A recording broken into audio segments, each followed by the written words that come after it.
Vice Mayor Scott Maxwell, and running against him this year for District 1 is going to be Ryan Hartman. We invited them out for a brief 10-minute discussion. We're going to give them the floor for 10 minutes. Then I'm going to open it up to Q&A for 10 minutes from people on the floor. We're going to obviously allow Mr. Maxwell to go first just because you're currently Vice Mayor. And that's we drew straws. Do you actually think I can speak for 10 minutes and stop it? Well, and the only reason I cut you guys short is because there are people here who wanted to do Q&A, so we want to So keep I don't have kind to of do 10 minutes necessarily? 10 minutes, and then we're going to open the floor. So if I have to stand for the rest of it while I'm not speaking? So I'm going to give the floor to Mr. Maxwell. Everybody welcome them both, please. Would you all mind if I sat? Would that be okay? Nope. Go right ahead. Okay. First, well, you wouldn't be able to see me anyway.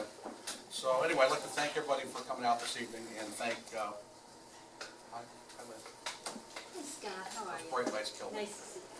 I want to thank everybody for coming out this evening. A big thank you to the Tropical Ridge Board of Directors and all the members that came out this evening. I'm sure there's some other things that you'd rather. We're not Royal I'm sorry, Poinciana, what did you say? Tropical Ridge. Royal Poinciana, I blew it already. I do apologize. That's north. Royal Poinciana Board of Directors. You know, for those who don't know me, my name is Scott Maxwell. I'm running for the honor and the privilege of continuing to serve as your Commissioner and your Vice Mayor. I'm here tonight to share a little bit about myself personally, as well as provide an overview of some of the accomplishments I believe that I've helped to contribute to over the last several years here in the city. I'd also like to highlight some of the current challenges that our city faces and how I intend to address those challenges as we move forward. First, a little bit about myself. I'm originally from the Pittsburgh area.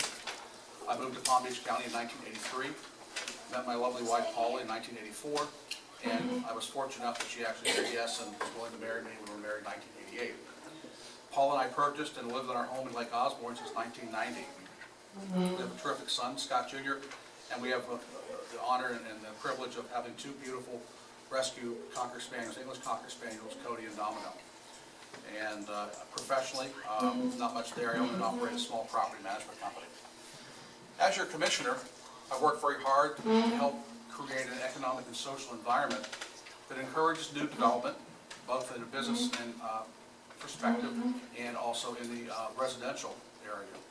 I've worked very hard to diversify our tax base, to strengthen our code enforcement efforts, to reduce the cost of living for our residents, and to increase the number and the significance of the neighborhood associations, also while providing a true voice for the real needs and concerns of our residents.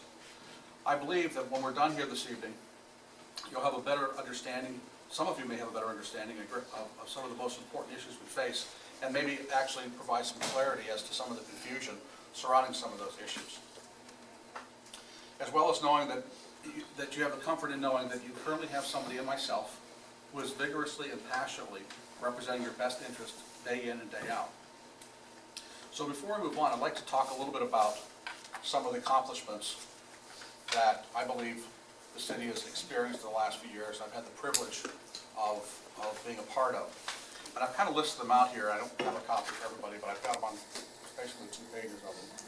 And I've broken them down into different categories. For example, infrastructure, initiatives, investment, community-related issues, how we reduce cost to the residents, public safety, and other miscellaneous accomplishments. First of all, from an infrastructure perspective, a lot of you are very much aware that we are desperately lacking the funds we need to do some serious wholesale infrastructure upgrades across the city. However, we have managed over the last several years to partner with federal and state and local agencies to find some grant money and some CDBG funding to do some projects here in the city that we wouldn't have normally been able to do. And some of those projects include, let's take a look here, new boat ramps at Bryant Park for those on boat. Have you seen the new boat ramps down there? The Osborne Gym expansion in the Osborne community. Greenway projects, you've seen several greenway projects throughout the city. New streets in District 1, there's 3 or 4 streets in District 1 that have been repaved. In fact, on a side note, some of those streets have never been paved in 100 years, and we're working very hard to bring those streets back to where they should be. Let's see, we're providing a new pavilion this year, fiscal 2016 or 2015, 2016, a new pavilion for the Osborne community. If you're familiar with that neighborhood, there's a pavilion down there by the old Osborne Center that the gentleman, the older retired, most of the retired city workers, they play dominoes and play cards out there all day. And the doggone pavilion has been literally falling down around, it's rusted up and got holes and whatnot in it. So we're really fortunate that we're able to replace that for them so they can continue to enjoy their retirement.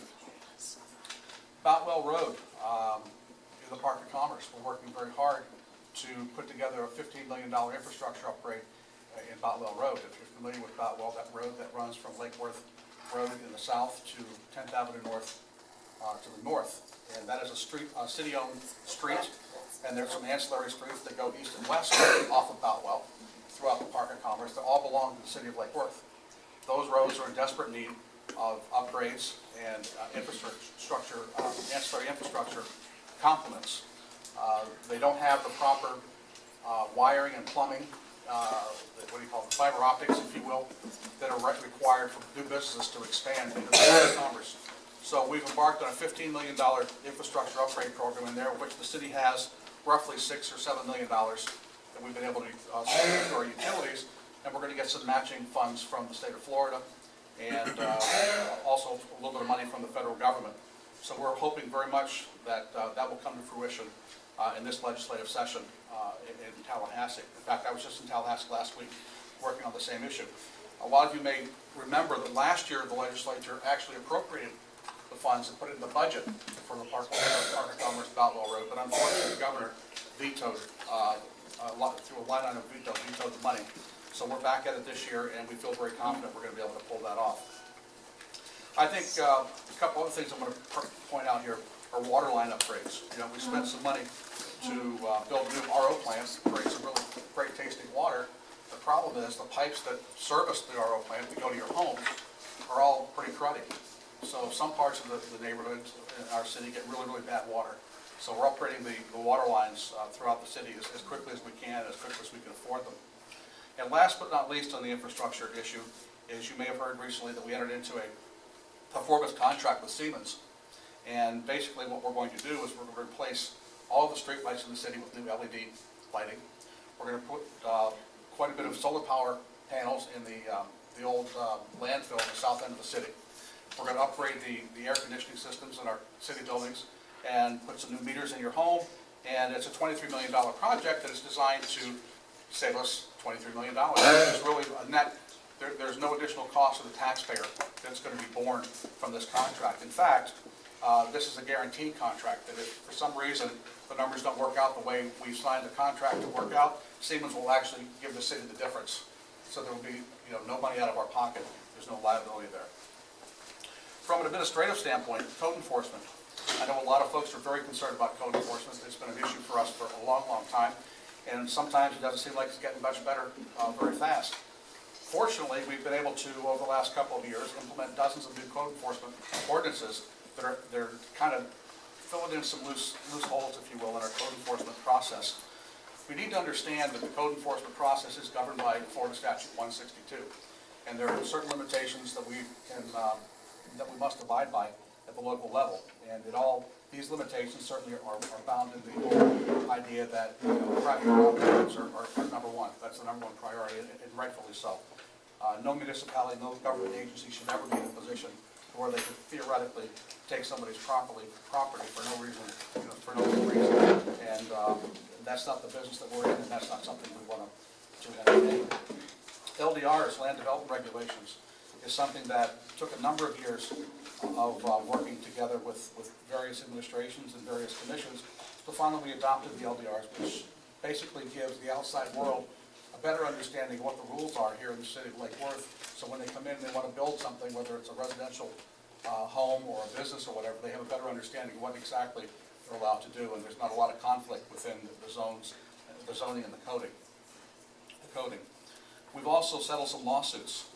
Unfortunately, there were a number of lawsuits out there that were dogging the city over a variety of issues, the biggest one being the Greater Bay. You may have heard about the Greater Bay issue.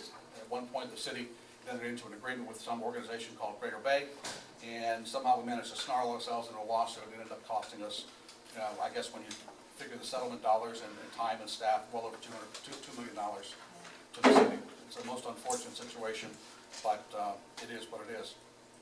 As far as other initiatives are concerned, you all will recall that just last year, we had a 2020 bond referendum where we asked the citizens of Lake Worth to find it in themselves to give the city the opportunity to borrow $63 million, up to $63 million, to address all the streets in the city, all the streets, all the sidewalks, the infrastructure that's required that goes underneath that. Unfortunately, that initiative failed by about 25 votes. So it was that close. I thought that was quite remarkable when you consider the city that, like Lake Worth, it's as diverse as it is and has 30% poverty and double-digit unemployment. You would think that there'd be a real pushback for something like that. But at the end of the day, the average cost for the average homeowner in the city, the average property owner in the city, would have been about, what's this? Well, you didn't tell me you were timing me. Is that about $80 or $85 or whatever. But unfortunately, it didn't pass, and we'll just have to go back to the drawing board and see if there's some other way we can get some of those things accomplished. I do want to say something about that plan. The commitment to the community with the 2020 plan was to ask your permission to borrow up to $63 million, because the goal was to go out and look for grants and other sources of funding to offset that dollar value, that nut that we had to crack. And even though the bond failed, we're still going forward with those plans as we told you we would. Case in point, the Department of Commerce and the $7 or $8 million that we hope to reel in from other agencies at the state and federal level. Now, I'm being told that I have about a minute left, so I'll wrap it up. But I've got a whole page here of accomplishments that, if you all want to get with me afterwards, I'd be happy to share some of those with you as well. So again, I hope that you all have a better understanding that the city has, in fact, made some serious accomplishments over the last several years, and I'm going to make sure that we continue to move forward and make Lake Worth one of the best communities in South Florida.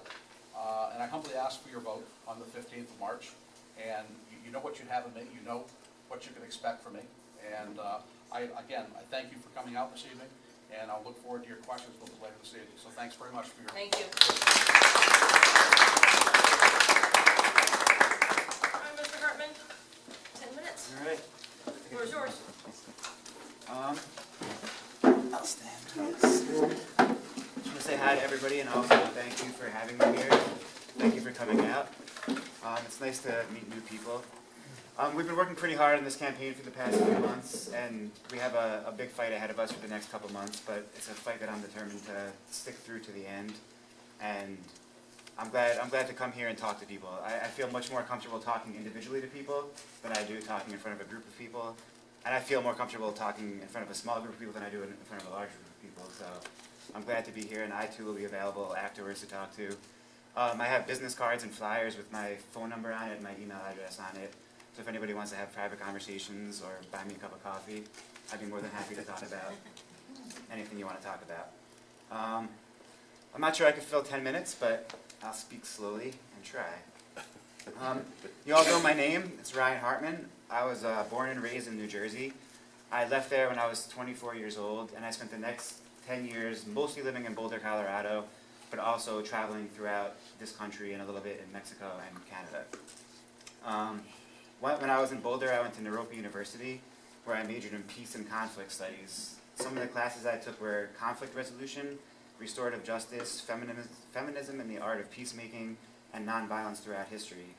I've used these skills that I gained there throughout my life in the 7 or 8 years since I graduated, and I'll continue to use them whether I'm commissioner in Lake Worth or just a small business owner in town.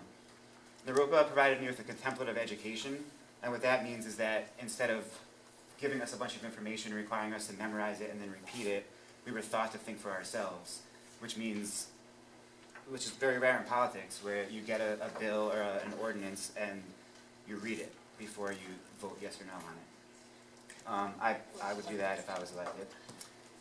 While I was in Boulder, I attended restorative justice circles at the University of Colorado, and I volunteered at a bookshop, an internet, a community farm, and a local radio station. After college, I started a business in Boulder, Colorado, which I started with a small loan from a family member. 3 years later, I had the loan paid off and sold the business for significantly more than I started it for. While I grew up, my father and my uncle owned an auto repair shop in upstate New York, and I learned from them how to run a business and how to be fiscally responsible and how to be my own boss and how to be a leader. Those are skills that have stuck with me throughout my life, and I'm ready to make them work for the city. I left Boulder and I traveled a little bit. I lived in Portland, Oregon for a year. I stayed in California for a few months, back to New Jersey, a little bit of time in Minnesota, back to Boulder for a little bit, and then I was traveling again through Florida. I met some people, they showed me Lake Worth, and I was blown away, and I decided to stay. I've only been here for 2 years on February 1st. In that time, I've started a nonprofit that I'm the president of. I'm the president of a publishing company that I took from the brink of bankruptcy to an almost formidable business at this point. And I think I could do that with the city too. What I don't appreciate about this area is the way the government is run. And we have this obsession with becoming like every other city, with becoming like Delray or Miami or West Palm Beach. And we're not any of those cities. We're Lake Worth. And it's because of these things, and because Scott has never had a challenger, that I decided to run against him. I also want to hear the voice of the people. I talk to my friends, I talk to people in my immediate vicinity, in my neighborhood, I talk to people in the park, but I don't get to hear everybody's voice, and even just running for city commission will help me hear what everyone in the city has to think, and whether or not I'm elected, I can help to make this place a better city. I think my experience of I've lived in just outside of New York City, which has millions of people. I've lived in Crookston, Minnesota, which has about 4,000 people, and I've lived in cities and towns in between. My primary mode of transportation has been a bicycle, it's been a motorcycle, it's been a car, it's been my feet, it's been a bus. So I think I'd be able to take all of these things that I've learned and incorporate them into this city to make it easier to get around.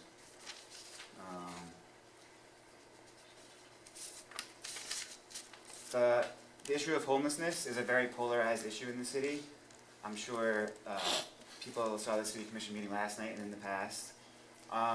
Something that I've heard at every city commission meeting I've went to, and from hearing people talk, is that people are concerned. I've heard people, if you're afraid to walk through a park in your own town, if you're afraid to walk through downtown, that's not okay. I do try to help the homeless as much as I can, but I also think that the other 36,000 people who live here deserve to feel safe. And whether you care about the rights of the homeless people or you care about your own rights and safety, that something has to be done.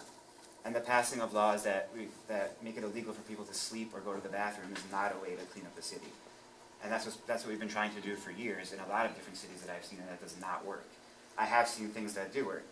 An example of that is a place called Dignity Village in Portland, where residents are required to be looking for a job and get clean and build their own house. But there's a city-owned lot, and they build small houses about 50 square feet. There's a community center in the middle of that, and it's proven, it started in Portland about 10 years ago, and since then has spread to about 30 or 40 other cities. It's called Dignity Village, if you want to look it up. I like that idea. It helps people find jobs, because it's been proven that if you're homeless and people require you to find a job and get clean and get help before you get a home, that doesn't work. If you're provided with a place where you can lay your head at night and you know you have food in your stomach, that works, and people are able to find jobs and people are able to get clean. When you wake up in a park and you're cold or you're sweating and you're wearing the same clothes you've been wearing for a week, there's not much incentive to get up and find a job or get clean. Another thing I like about this town is that I can use my bicycle, I can use my feet, I can use a car, and I can get everything I need downtown. I very rarely have to leave downtown Lake Worth to get what I want. And for a town that has everything and a big city feel, it's also very small. After living here for only a few months, I was able to go to the bank, to go to the post office, to go to the coffee shops. And when I walk in, I know the people there and they know me.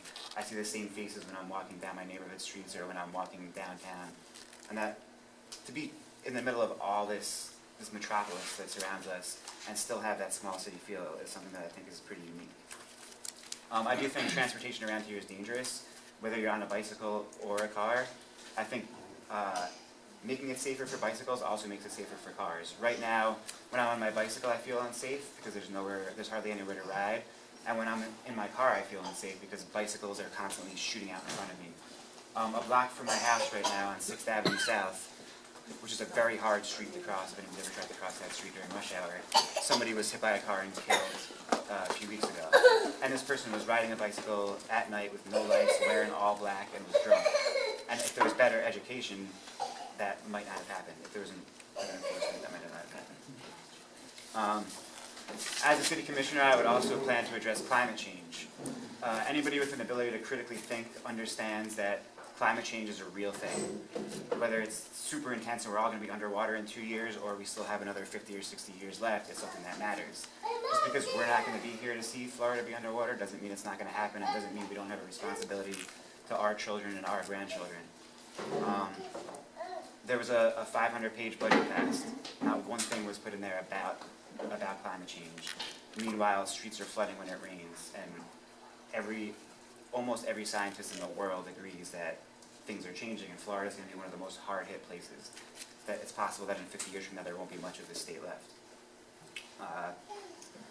I love the uniqueness of this place, as I've said before. I think the way a city works is that we do have to constantly grow, but I think there's ways to constantly grow. There's ways to encourage small business ownership. There's ways to encourage new businesses to open. There's ways to encourage tourism. There's ways to encourage more people to move down here. And we don't have to become like every other city to do that. I think we're an amazing city, and we don't have to change. We don't have to look like everyone else just to be attractive to other people.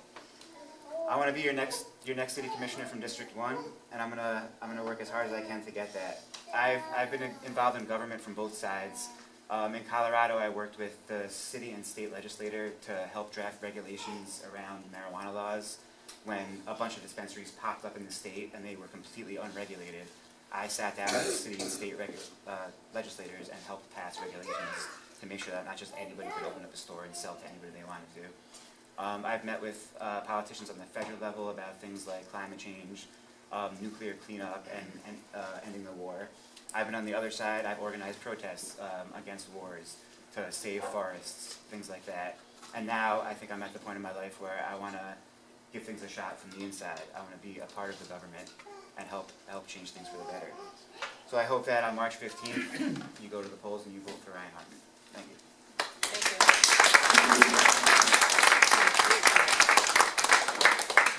We're going to open the floor up to questions. Let's try to keep the temperature in the room nice and cool. Anybody have any questions for either Ryan Hartman or Mr. I'll start in this corner. All right, Amber, your hand is up. I love your idealism. And it sounds a lot like my misspent youth. Did you ever consider getting a job within the city before you ever thought to take it over? I have a job now. I don't plan. Just 1 minute to answer this question. Okay. So go ahead, please. I've given a few speeches since I started to run, and I don't think I've ever said I want to take the city over. I don't think running for city commissioner is a way to take the city over. I'm pretty sure as city commissioner I'll have one vote out of 5. There won't be a lot of huge things that I can change as city commissioner. I can help pass legislation to reduce crime rates, to fix roads, to get people more involved in government. I can't do things that people are accusing me of wanting to do, like tear down the city. I don't think that's possible from behind the podium at a city commission meeting. Thank you. You referenced climate change. I'm glad to hear that because it's a major concern for me. I have an agricultural background in Florida, and of course, we all know that as the people come flooding into Florida, the one thing that we're running out of is fresh water. Climate change is really difficult to address. Sea level rise is something we're all scared of. Since you brought it up, I'd like to ask you, what specifically would you try to accomplish with respect to that here in Lake Worth? I would look to other cities to see what they've done, other cities along the coast. I know that 3 of our city commissioners just went to Key West for a summit to get ideas about what to do. I have plans in the future to meet with at least 2 of those 3 to see what their ideas are. I don't have the answers for everything. I know a lot of the job of city commissioner is hearing from the city manager, hearing from the city attorney, sorting through all the information, and then making a decision. And that's what I would do. Anybody else? Again, I love your idealism, and I think that you have some really great ideas. My concern, again, goes back to I'm a mom, and I spend a great deal of time in Bryant Park and the Cultural Plaza.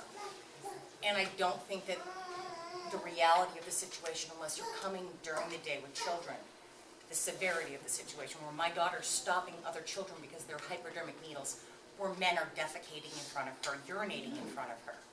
We go for ice cream at 9 o'clock at night, walk down there, and I have to leave immediately because there's a couple having sex in the plaza. It's an immediate issue. What you want to do, I think, is a great idea. I've read about it. These cities, they work. It helps build their self-esteem. It gets them back into society.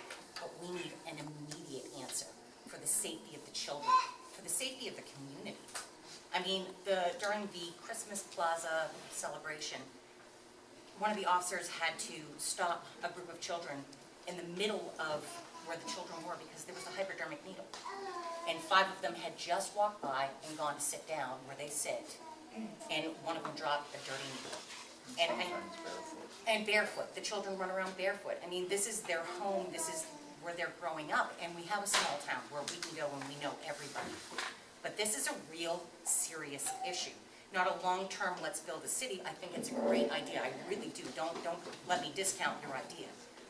But we have a problem today. And what the city tried to pass was to help slow that down, to stop it from happening. So when you said that it wasn't the right idea, it was a step in the right direction. What is your suggestion for an immediate solution? So I think you're right. What I'm talking about is a longer-term solution. It's not going to clear things up tomorrow. There's heroin needles in my alleyway by my house. I went to the Quaker house and there were heroin needles back there, and I think that's gross. I don't want to step on a heroin needle. I don't want to be around people using heroin. I don't think. So using heroin, using drugs is illegal. Selling drugs is illegal. Having sex in the park is illegal.